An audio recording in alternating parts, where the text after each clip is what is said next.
Meghan Markle n'avait pas pu monter dans l'avion pour Balmoral le 8 septembre 2022 lorsque la reine y est décédée.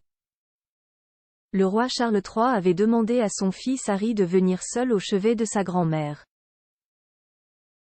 Pourquoi? Omid Scobie l'explique dans son nouveau livre Endgame, HarperCollins.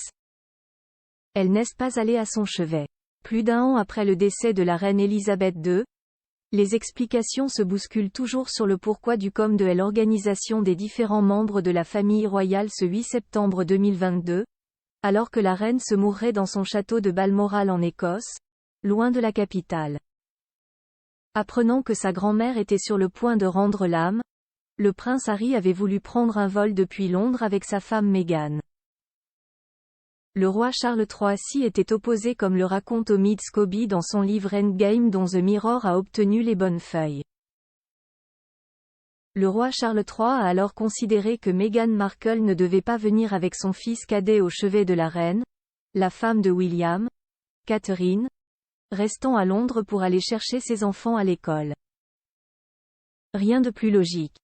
Si la future reine et épouse du prochain héritier du trône ne pouvait pas être là, il n'y avait pas de raison que sa belle-sœur soit en Écosse.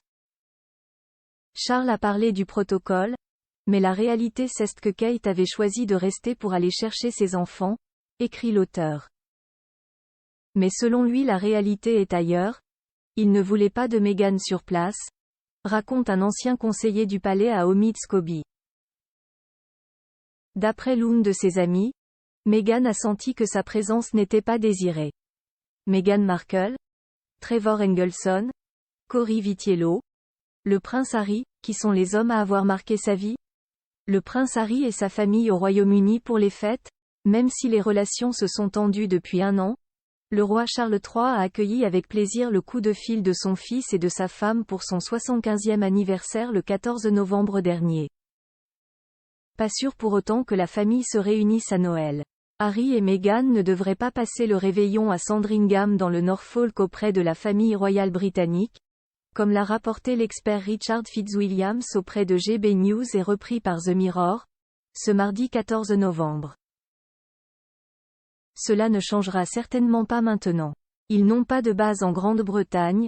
Les choses ont atteint ce stade, ce n'est pas bon. Aucune possibilité pour le moment, a-t-il déclaré.